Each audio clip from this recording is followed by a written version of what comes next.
O químico dinamarquês Hans Oster já tinha descrito o eletromagnetismo, quando em 1821 Faraday construiu dois aparelhos para demonstrar o que ele denominou de rotação eletromagnética. Um desses aparelhos é o famoso motor de Faraday, a base de todos os motores elétricos que temos hoje em dia. No experimento de hoje, construiremos um motor de Faraday para analisar a força magnética criada pela interação entre um campo magnético e uma corrente que passa por um fio filiforme. Antes do experimento de Oster, não se sabia da relação entre o magnetismo e a eletricidade. A eletricidade era apenas uma novidade divertida, que poderia acender uma luz ou virar uma agulha de uma bússola, sem aplicação prática. Entretanto, Faraday pensou além. Se ele conseguisse virar a agulha da bússola de maneira contínua por meio da corrente elétrica, ele estaria colocando um exército infinitamente grande e invisível de elétrons ao comando da vontade humana. Faraday arquitetou o primeiro motor, que convertia a corrente elétrica em movimento mecânico contínuo.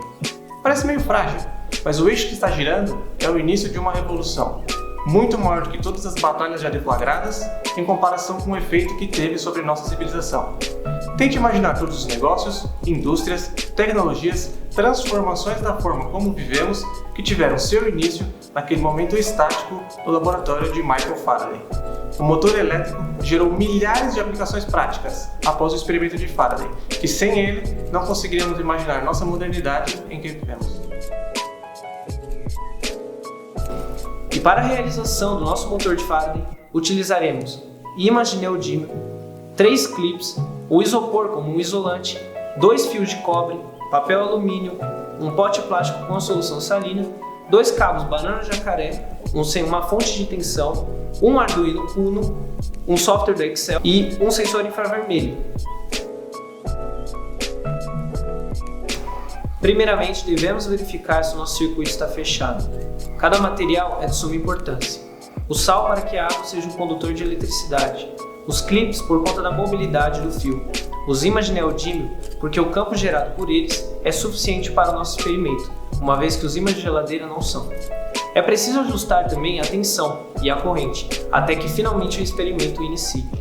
Caso aumentarmos a tensão exercida pela fonte, notaremos que a velocidade de rotação também aumenta.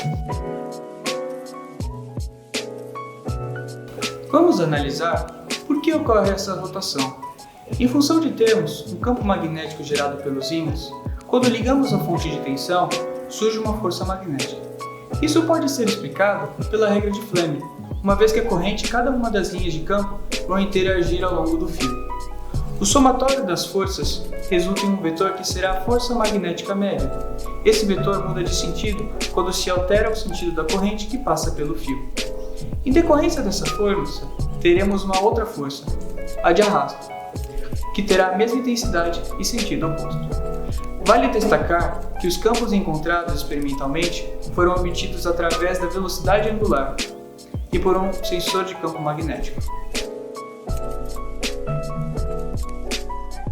Por meio desse experimento, foi possível observar que há uma relação direta entre fenômenos magnéticos e elétricos. Observamos que a interação entre campos magnéticos e cargas em movimento, ou corrente elétrica que também produz um campo magnético, pode ser explorada para a realização de trabalho útil. O motor de Faraday que construímos é um exemplo de um transdutor eletromecânico, que pode ser utilizado como fonte de potência com inúmeras aplicações na engenharia, a base de muita da tecnologia moderna que utilizamos.